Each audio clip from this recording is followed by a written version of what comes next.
from Him. Amen? Amen. You ready? Amen? Dennis, ikaw na muna ang interpreter. He'll take charge of his job, okay? All right. Huwag kang iiyak, baka umiyak yan, ha? Promise. Promise, hindi. Okay. All right. Baka mamaya, sasabihin niya, iyak ka na ba? Iyak na rin siya, no? Huwag mong gagawin yan, Dennis, ha? All right. Pasusuntok kita kay Nida. All right. Shall we all stand, please, and get ready for the preaching? Amen. Our very own missionary to Australia, Brother Daniel. Come over here. Floresta, mga kapatid. Amen.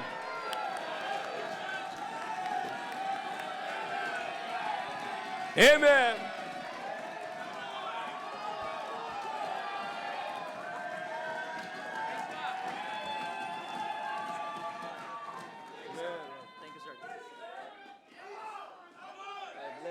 Check mic.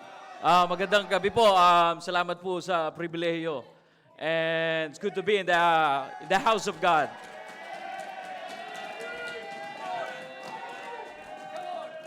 It's good to be in the house of God.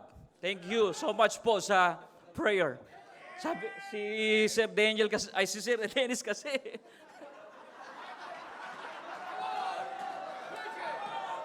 Pero the music is good, the testimony is good, but there is no substitute in hearing and preaching of the Word of God. All right, let's do it. Open your Bible in book of Matthew, please. All right, Matthew chapter number 28, in verse number 16 down to verse number 20. Matthew chapter number 28, our mission, the members of our mission tonight, they are listening tonight. And brothers and sisters Christ in Western Australia, thank you for your support in your preacher. Thank you for sending me here in a mother church. I do believe I get something here, the wisdom of God that brought here in this church that I can bring in you there in Western Australia. So please pray for me. The devil is waiting that, the wings is coming in, the ears is flying, but I do believe, Satan, you are not welcome here. We cast out you, Satan. And all the glory and honor belongs to Jesus. All right, let's study the message from the very lips of our Lord Jesus Christ. Turn with me in Matthew chapter 28. We read responsibly. Babasahin po natin ang salitan. Babasahin ko po yung verse 16. Babasahin niyo po yung verse 17 so that the Word of God penetrate your heart. Okay? Tayo po ay magbasa po. Let us read the Word of God. Verse 16, babasahin ko po. Then the 11 disciples went away into Galilee, into a mountain where Jesus had appointed them. Verse 17, let us read. So, listen to this, some doubted. All right? Parang Pastor Hill na rin. And notice the word some doubted. But I praise God, He is my pastor. And He influenced me to preach the Word of God. All right? Kaya alam ko po, balik ko ang English ko. Pero praise God, English Bible ang gamit natin. Amen? All right, verse number 18. Okay, I will read. And Jesus came and spake unto them, saying, all power is given unto me in heaven and earth. Verse 19, ready to read? Go ye therefore and teach all nations, baptizing them in the name of the Father, and of the Son, and of the Holy Ghost. Verse 20, let us read all together. Teaching them to observe all things whatsoever I have commanded you. And lo, I am with you always, even unto the end of the earth. Let us close our eyes, bow our head. Dear Father God in heaven, we come to you in prayer, asking for the forgiveness of our sins. Salamat po, Panginoon, ngayong gabi na kami po ay dinala nyo sa tahanan ninyo. And salamat po, Panginoon, na ang inyo pong salita ay napag-uusapan sa tahanan ninyo. And salamat po, Panginoon, na kami po iniligtas ninyo po. Dumanak po ang inyong dugo sa krus ng Kalbaryo. Kayo po ay namatay, nailibing at muling nabuhay, alang-alang sa aming kasalanan. Patawarin niyo po kami, Panginoon, and please, oh God, I pray, use your servant as I pass your information to your people. Because if you don't use me, I'm just good for nothing. Ako po ay sa biyaya po ay naparito po at nangangaral po ng iyong salita. Salamat muli. Forgive us in our sin and cleanse us from all unrighteousness that you see in our heart that we done in the past. Forgive us. This is our prayer in precious mighty name, Jesus. Amen. Be seated please in the presence of our dear God. Okay, para hindi ako ma-mislead sa aking pagpipreach, I want you to understand I love the Word of God. It chastises me, it makes me better, it makes me stronger, it makes me wiser. I want you to understand that God gave us one book with 66 books inside of it. The real theme of the Bible is how to get assurance of heaven from here. The first reason is God gave us the Bible is to tell us how to be saved and how to be reconciled by God. Sa mga bisita po natin, ang rason kung bakit po tayo may Biblia ngayon dahil ni-reveal ng Diyos ang kanya pong salita sa tao. And the second reason for the Bible is to teach us how to live, and we know the first reason, which is how to be saved. Sa mga bisita po, ang rason kaya ang church na to ay nangangaral ng salita po ng Diyos, hindi para magparami, hindi po para po maging reliyoso po tayo. Ang rason is tayo po ay 100% without a doubt that we assured heaven.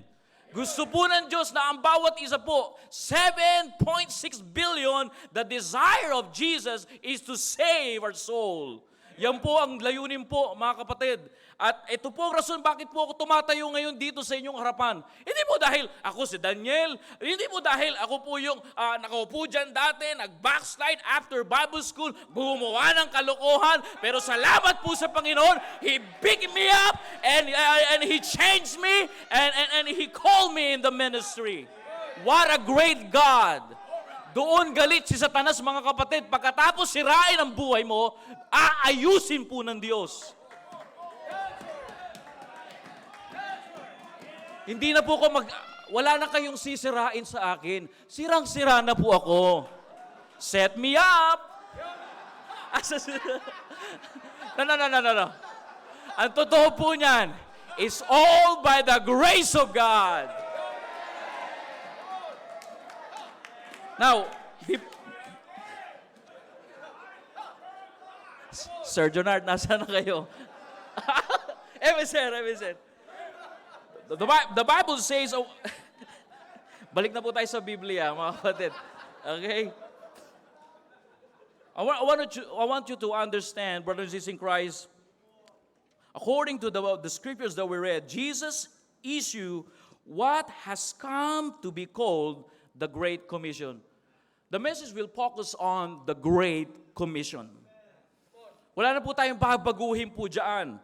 And brethren, a commission is an authoritative command, meaning a directive command.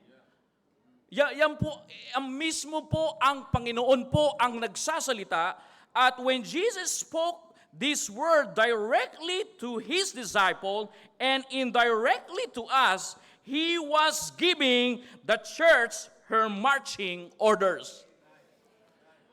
Tayo po ay nasa gera. Hindi ang Kristyanismo po ay hindi po bed of roses. Naririnig po natin sa pastor po natin yan. Ang Kristyanismo po, hindi po yan para yumaman ka, para ikaw ay maging popular. Ang Kristyanismo ay maging popular ang Panginoon sa buhay natin. Kung paano niya po tayo inaayos at patuloy po na inaayos. Kaya mga kapatid, dalangin ko po na magkaroon po tayo ng desire sa pakikinig ng salita po ng Diyos. Ang rason po, kaya po ako nakakapagsalita po sa inyo, hindi dahil magaling po ako. The reason is, kahit po, nakikinig po ako ng salita ng Diyos.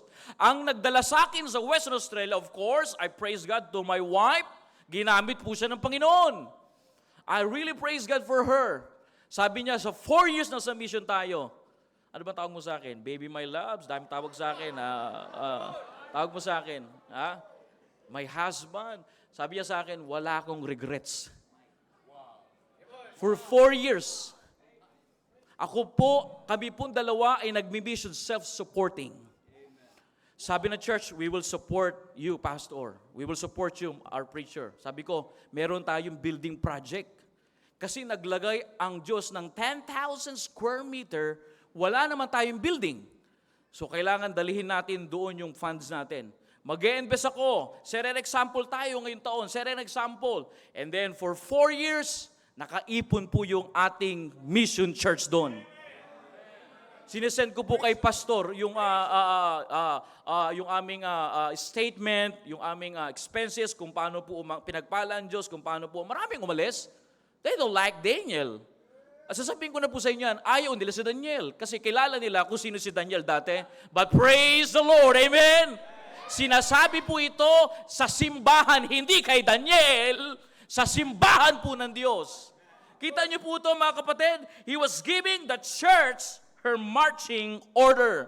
He was telling exactly what he expected us to do in his physical absence. Number 1, we have a divine mandate. Yan po yung pinakamahalaga na maintindihan po natin mga kapatid. In verse number 19, mababasa po natin, the mandate of the Great Commission is to go. To go. Noon mga kapatid, nag-go naman ako, pero hindi go sa kalooban ng Diyos. Mga kapatid, isipin niyo po na huwag po kayong mag-go kasi the safest place in this world is when you are in the will of God. Nasa Newman po kami, nandun po, puro bundok po yan. Nandun po, nag-work yung aking father-in-law, doon nag-work yung aking mother-in-law, doon nag-work yung sister-in-law ko, doon nag-work yung buong pamilya po ng aking wife, doon nag-work. Sabi ko, Pastor, bababa kami ng city, Pastor, mas marami. Sabi ni Pastor, hindi. Basta may kaluluwa, Brad, share ka lang ng share. And praise God, mga kapatid, salamat tayo, may pastor po tayo, amen? Isa lang po ang pastor ng simbahan, amen? Isa lang po. At nagpapasalamat ako, hindi dahil lagi akong malapit sa pastor ko. I know that he is a man of God. And I know God gave a gift from the church. And that's the pastor. For one reason, to take care our spiritual growth. At salamat sa Panginoon, ginamit siya ng Panginoon para yung go ko hindi na papunta sa backslide. Set me up. Amen? But mag-go dun sa mission field. Set me up. Yan po yan mga kapatid eh. Kaya nagpapasalamat po ko dahil na-realize ko nung binabanggit po ito ng Panginoon, we have a divine mandate. Divine mandate. Brethren, we cannot go if we are sitting still. We cannot go if we stay where we are. We cannot go if we do not make a move. Alam nyo, kaya ako nag-backslide year 2011, nanatili ako dyan, nakaupo. Ibig sabihin nakaupo, hindi lang physically nakaupo ka, yung spiritually mo, paano mo siya dadalhin doon sa kalooban, doon sa divine mandate ng Diyos.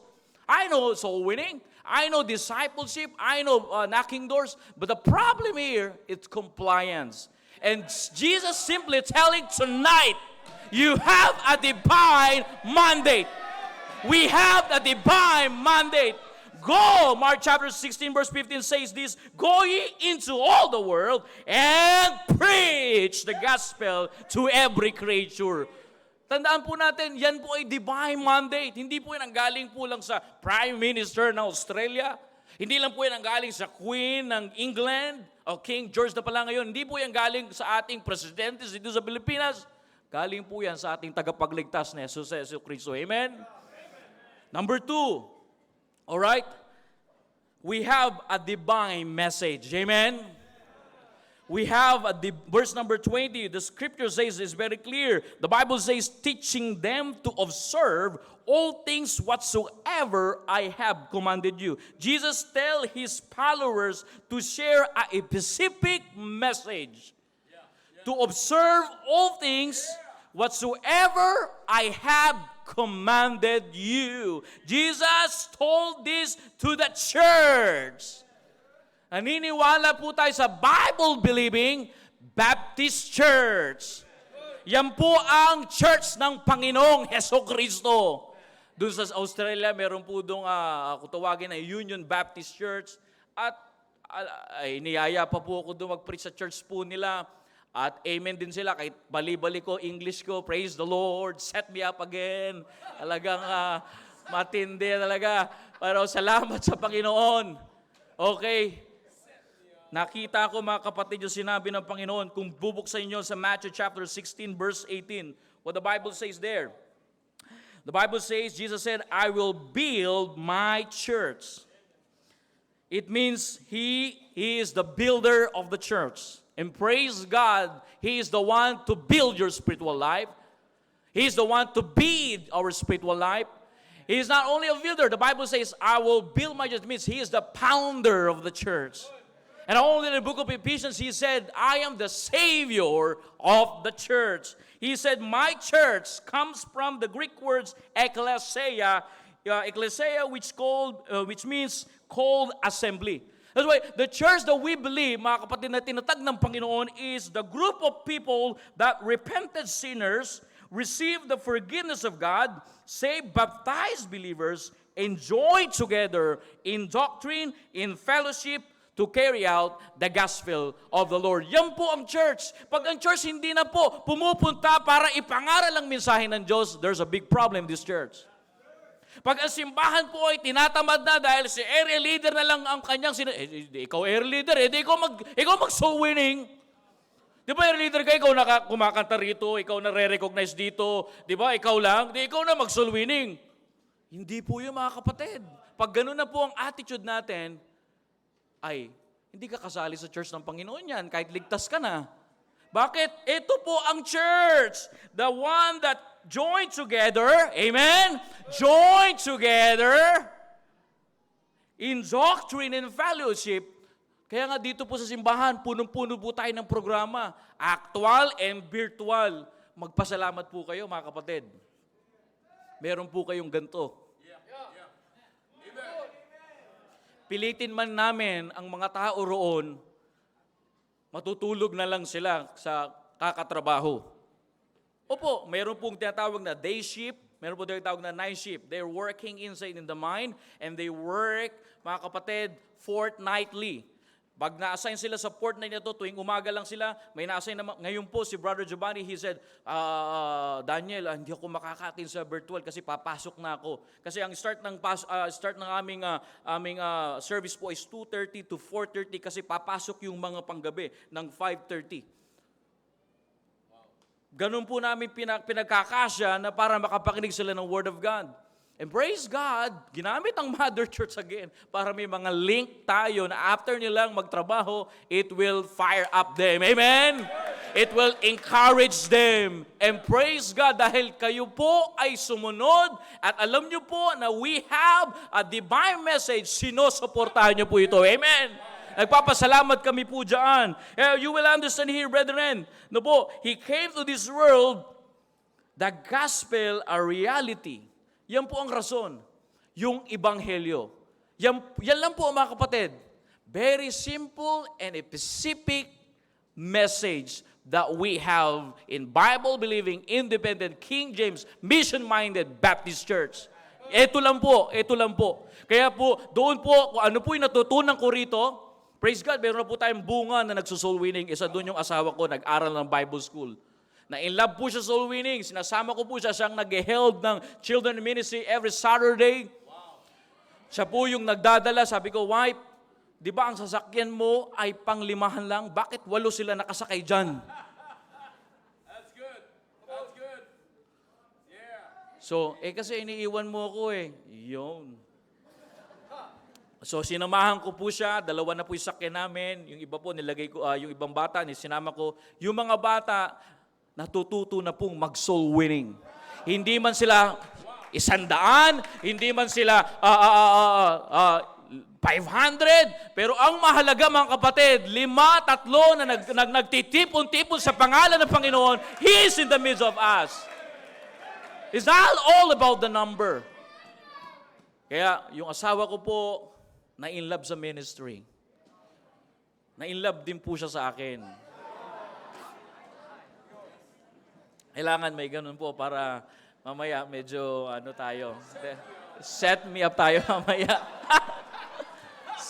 Thank you, Sir Jonard, for the message. Lahat na lang, set me up ha. Wala na yata tayong mapag-aaralan. You see, mga kapatid, Jesus tell his follower to share a specific message. To observe, the Bible says, Jesus said, to observe all things whatsoever I have commanded you. Mga kapatid, gusto ko po makita niyo po, sino po yung Jesus na po ito?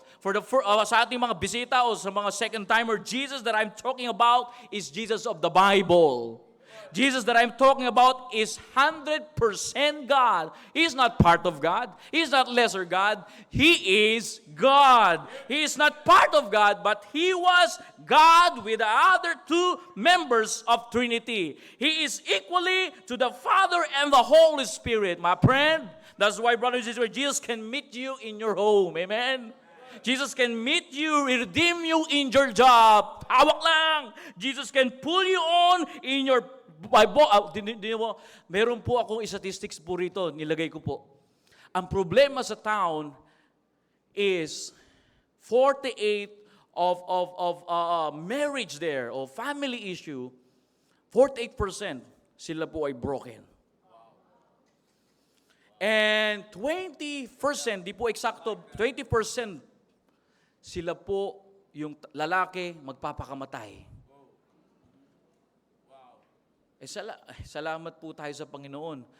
Yung mga pamilya po rito na nagkumakanta, tapos kami dyan, mga bagong mag-asawa, nai-encourage po kami sa inyo.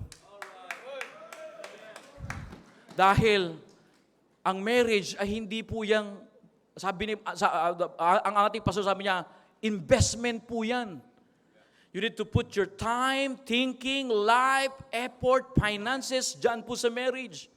Kaya nga po, kami ni Crisel, inayos namin yung marriage namin. Amen? Inayos namin yan. Set me up. Praise God. Totoo po. Oo, out of well na kami nagsisimula, but alam niyo po, hindi ko, nakakahiyaman, but mas nakakayang hindi ko sabihin ang pagpapala ng Diyos kung paano niya ayusin ang aming marriage. Dala-dala ko dyan sa karga-karga ko, si Crisel nasa Australia. Alam niyo yun, sir? Tapos tatawagin ako ni pastor doon, kumain ka na? Pero praise the Lord, mga kapatid. Ito po yung Panginoon natin na kayang i-redeem tayo. Kaya po tayong, He is the one that can pull you off in the streets. Pakalat-kalat po kami dyan ni Crisel. Dyan po, lalo po dyan, madamo po dyan, mataas noon. Kaya sa balikatan, dapat tabasin na yung damo dyan. Hindi po, kasi magpipreach ako rito, feeling ninyo naman, preacher yun, talagang holy na yan. Kilala nyo ko, kilala nyo rin ko kayo. Madalas nyo nga kami papag-usapan, pero praise the Lord, set me up again. Jesus our Lord. Jesus our Redeemer. He's the one that restored me. He's the one that revived me. And He's the one that redeemed me. Praise God. At yung mensahe na kung paano ko ayusin ng Diyos, dinadala ko dun sa mission field. Ano po, dinadala ko dun sa mission field, mga kapatid. Dinadala ko po. Doon po, mga kapatid, makikita po natin kung paano po sirain ni Satanas ang mga pamilya. Ano po? Ang tatapang ng mga mag-asawa rito kasi tatawag kay Tulpo. Tambak na yung papeles si Tulpo, hindi yun ang solusyon. Nagbibisita ako doon sa membro. Di na kita babanggitin, brad, baka malis ka simbahan eh. Pagbisita ko, Tulpo. Sabi ko, nasa Australia tayo, umabot pa si Tulpo rito. Pagpunta ko dun sa bahay niya, Tulpo na naman. Nasesempatay siya kung paano suportahan ni Tulpo yung, baka sabihin, sinisiraan ko si Tulpo. Pero ang punto doon, mga kapatid, ito, complete revelation ng Word of God. Si Jesus ang nag-aayos ng pamilya. Si Jesus po, mga kapatid. Kaya doon, punong-puno po, ang dami pong nagdi-divorce. Ang dami po nagdi-divorce po doon. At alam niyo, ang problema po nila is worry. Worriness. Listen, when worry comes, listen to this, brothers and sisters in Christ, that is an invitation to pray. But the Bible says, be not be worried, but by prayer, the Bible says. Philippians chapter 4, sabi ng Biblia, be careful for nothing, but in everything, by prayer. Ayan po wala pong nagtuturo sa kanilang manalangin. Wala sila nakikita doon sa Newman na merong couple na nananalangin. Wala po silang nakikita, mga kapatid, na kagaya dito, nagko-choir, tapos hindi lang nagko-choir, pupunta pa sa labas yan, mag-visitation, tapos pag binisita doon, mag-pray. Wala po noon, mga kapatid. Pero praise God, God send a divine message. Amen? Yung dadaling ko po doon, di ko po salita, mga kapatid. Ang dinadala ko po doon, salita po ng Diyos. Salita. Kaya po, ang mga missionaries, mga kapatid, huwag nyo na pong pag-isipan ng, mayabang yan, may attitude yan. Praise God, nagpapagamit sa Diyos. Amen? Lahat po tayo may I attitude. I can do it alone. Okay? But praise God, we have C, stand for Christ, and we believe with Christ alone. Amen? With Christ, we trust. Kaya ganyan po, mga kapatid Kaya salamat po, ito pong church ay nangangatok. 2005, nakatok po yung bahay ng tita ko. Nakatok po yan, at andyan po yung mga workers. Nag-full-time po ako, mga kapatid. And right now, we have Christian Bible Baptist Church, Western Australia, because you support the divine message. Pinalakas nyo po yung divine message. Hindi po tayo umalis, hindi po tayo sumuko, at lalong-lalo na, pag napapagod tayo, lalo tayong lumalakas sa Panginoon. Yung po, mga kapatid, ang nangyari po, meron na pong Christian Bible Baptist Church, inaabot na po yung malaking bansa kasi inalis na po nila ang Bible sa simbahan. Inalis po nila yung Bible sa eskwelahan. Oo po, alam nyo po yan. Kahit di ko po sabihin sa inyo, alam nyo po yan. Search nyo lang sa Google po yan Wala na po itong malaking bansa na to. Pero Christian Bible Baptist Church, the local church here, CSI, Port Bonifacio, send a preacher there to bring a divine message. Amen? Number 3, not only a divine mandate, but not only a divine message, but number 3, we have divine mission. We have divine mission. Ipag-pray nyo po kami, mga kapatid. Divine mission po ito Hindi po to amen. Sa biyaya lang po ng Diyos kung bakit kami doon naglilid. Ang hirap po ilid, kahit Pilipino po ron. Ang mga dramatic, ang mga madrama doon, mga Pilipino. Nagchichismisa, nag-aaway kasi, dahil sa kagalingan ko, nakarating ako dito sa Australia, And the devil trying to destroy our community, Filipino community there. Because of proudness, mga kapatid. Kaya tayo, mga kapatid, dito po, ipag-pray nyo po yung mga missionary ninyo. Mag-pray nyo po ako, mag-pray nyo po si Y, mag-pray nyo po si Zach. Balang araw, magpupunta rin dito yan sa Port Bonifacio. Kailangan niya matrain Opo, kailangan niya matrain. Kaya, salamat, may training ground po tayo. Kayo mga young people, huwag nyo nang gayahin ang ginagawa ko noon.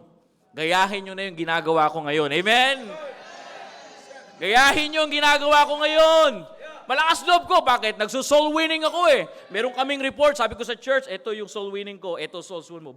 Pambihira po. Sa isang taon na 3,000 lang ang population ng Newman. Naka-60 ka. Praise God. Pero, 80 naman ako. Abutin mo to, brother, sister. So, if it means, pati po ako nagso-soul winning, pinakikita ko po yung natutunan ko po rito sa Mother Church, ginagawa ko roon. Nagso-soul winning po ako, nagna-knocking doors ako, at sometimes nga, habang nagso-soul winning ako, mayroong mga galing sa eskwela, gano'n naman tayo pag may mga bata, confrontational soul winning pastor Mamaya-maya, mayroon ng pulis. tumatawag yung nakatato. Tumawag, tapos binuntahan pa ako dun sa place ko. Pinost pa dun sa Newman discussion. Asian, danger, stranger.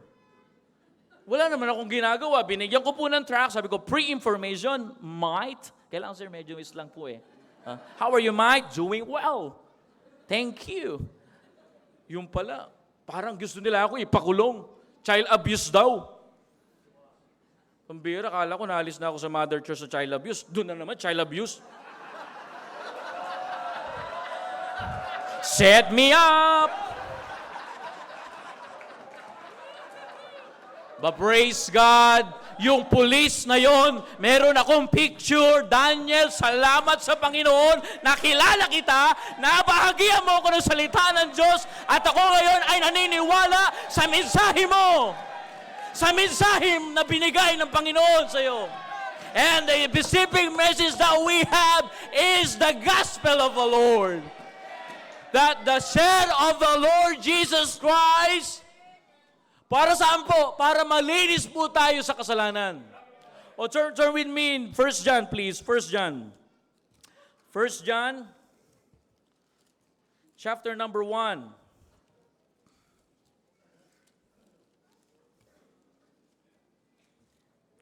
First John chapter number 1.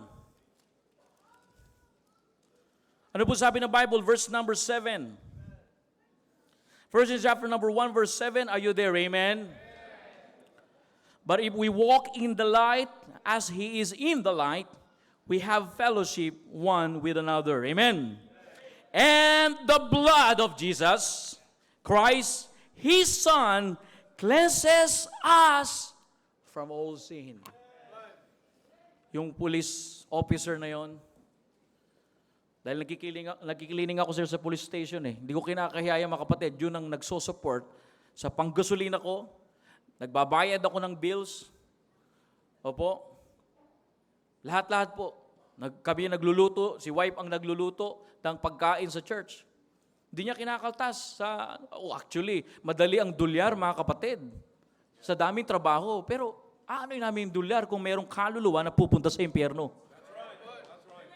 Akala niyo, yung sasakyan ko na ginagamit, nakaprado si DJ, labis. Bunga yan, okay mga kapatid, kasi nagbibigay kami sa ministry.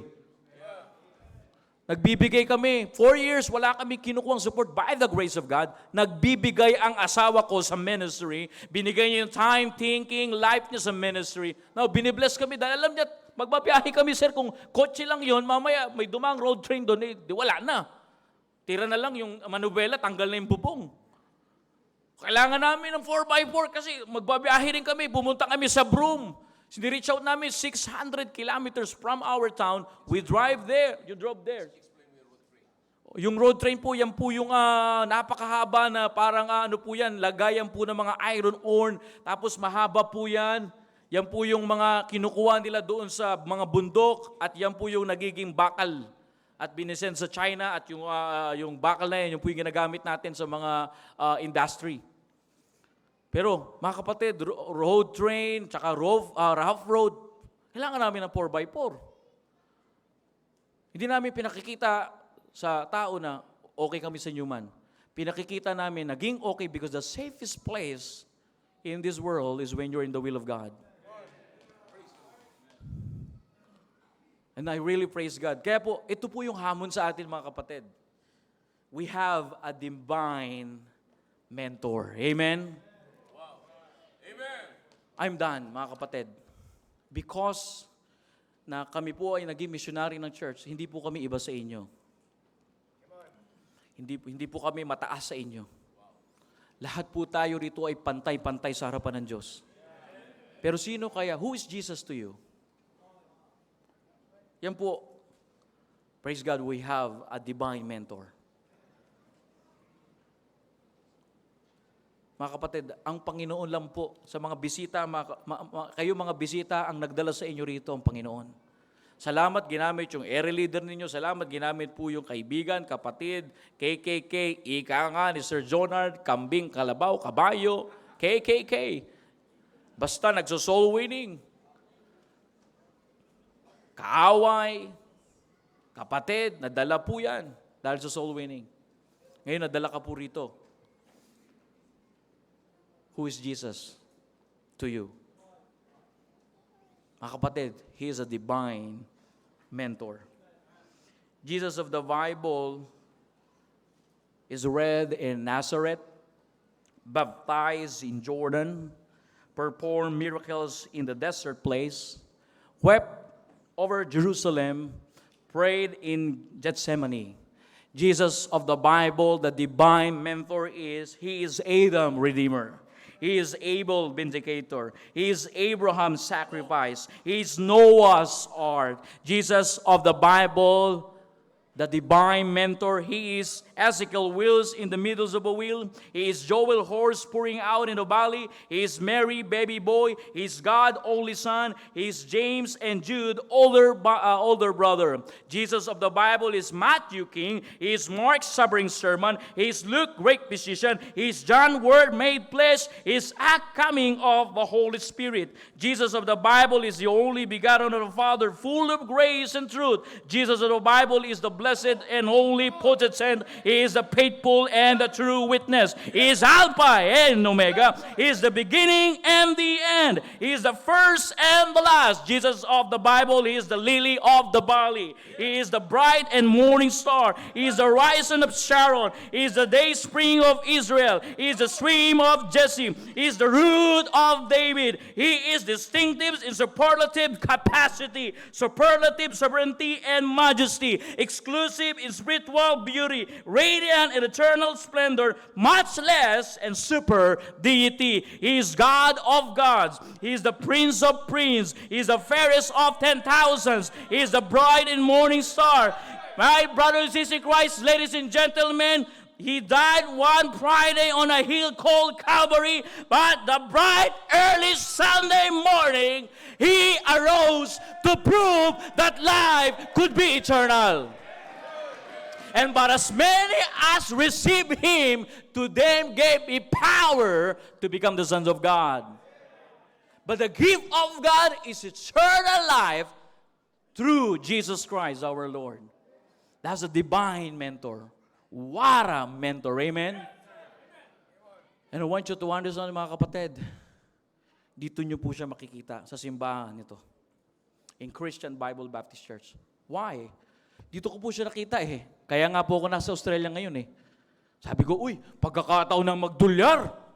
Pag ako nakapagdulyar, lahat ng mga na-open ko, tsaka yung inopen ako, yayabangan ko sila.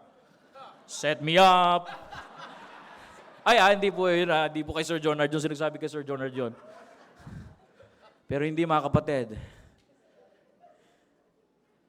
Inalis po ng Diyos yun.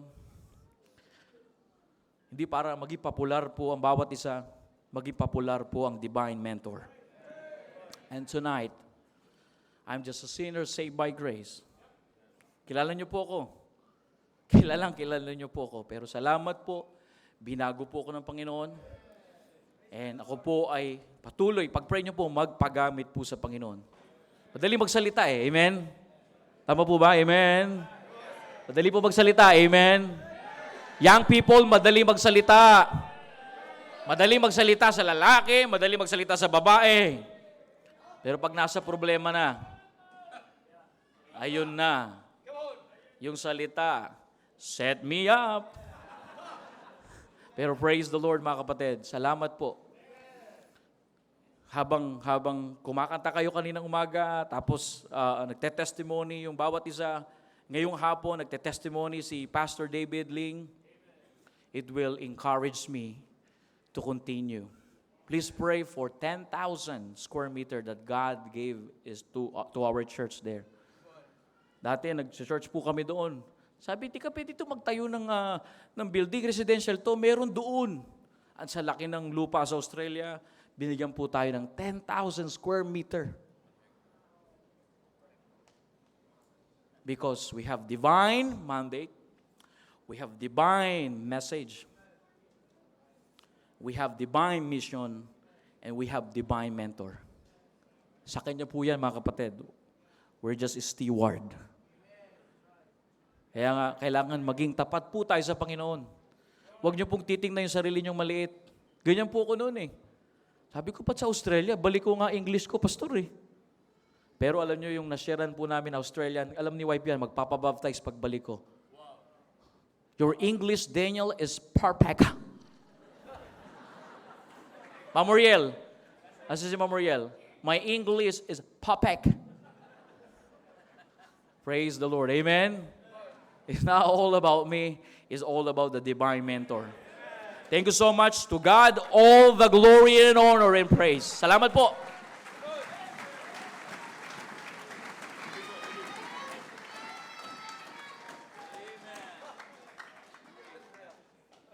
Great message. Amen. Sabi ko nga kay Brother Roy, it's not about being perfect in English and being fluent in English, Imagine, God called a man. When Brother Daniel was telling me about the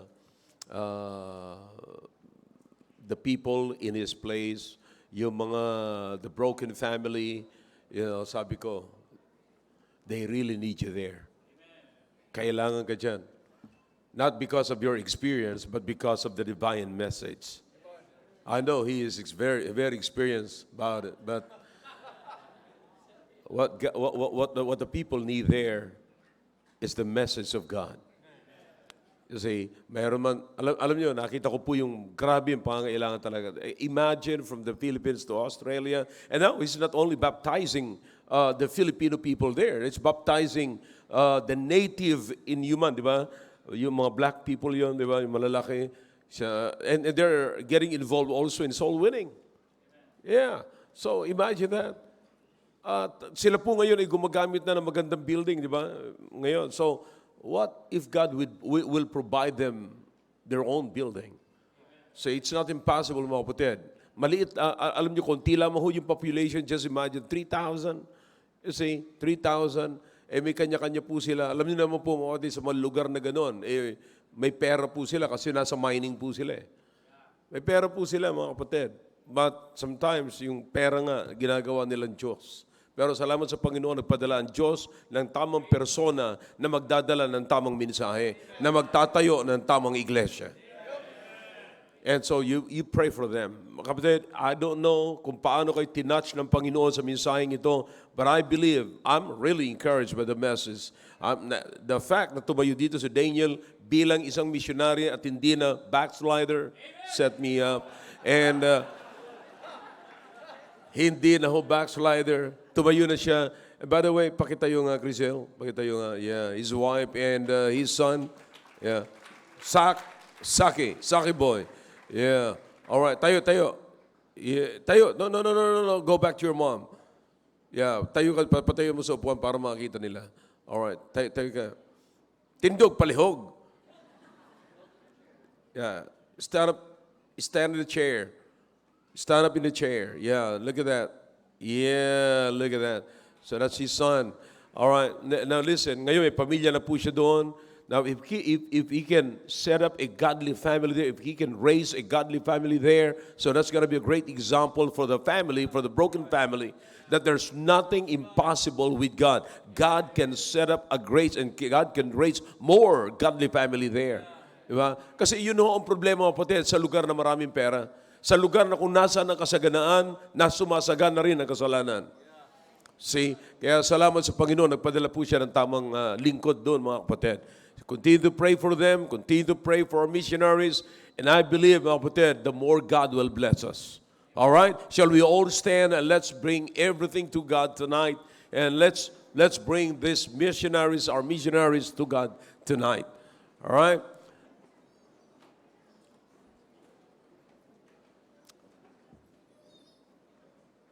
Dakilang Diyos, marami po salamat sa ginawa niyo po sa aming kalagitnaan. Salamat po sa mensahe po na aming narinig.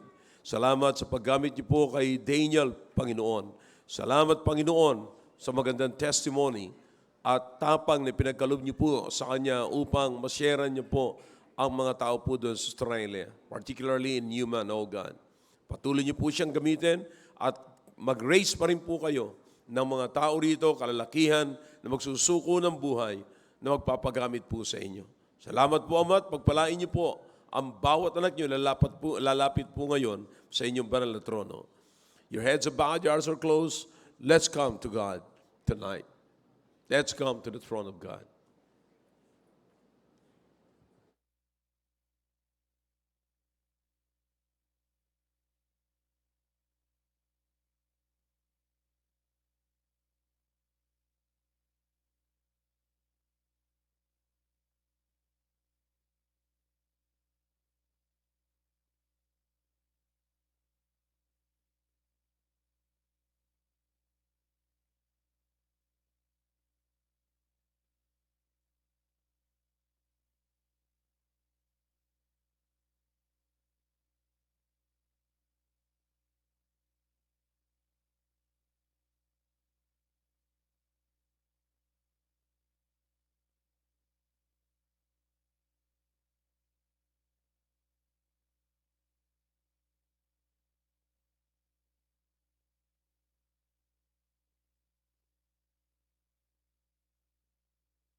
Dakilang Diyos, marami po salamat sa ginawa niyo po sa aming kalagitnaan. Thank you for using Brother Daniel tonight. Thank you for that great message, oh God. Thank you for bringing him there to bring your message. And I praise you, oh God, for what you are doing to him and how you use him. I pray to please continue to bless his work, his ministry that you've entrusted to him. Bless your people here. In Jesus' name, amen. Amen, amen. All right, thank you. Back to your seats, please. Well, did you get something tonight? Amen. I said, did you get something tonight? Amen. Great message. No? Alam nyo, sabi ko nga po sa inyo, yung makita ko lang siya, nakatayo na rito at nangangaral salita ng Diyos. You know, that's something. Amen. Boy, I'm telling you, punong-puno po tayo sa gabing ito. Amen? Grabe ang ginawa ng Panginoon sa buhay po natin sa gabing ito. You see, we heard Brother David Ling here, shared his testimony, and we got another one from Brother Daniel here. Man, that's great. Amen? This is unspeakable blessing, mga kapatid. Full of glory. All right? All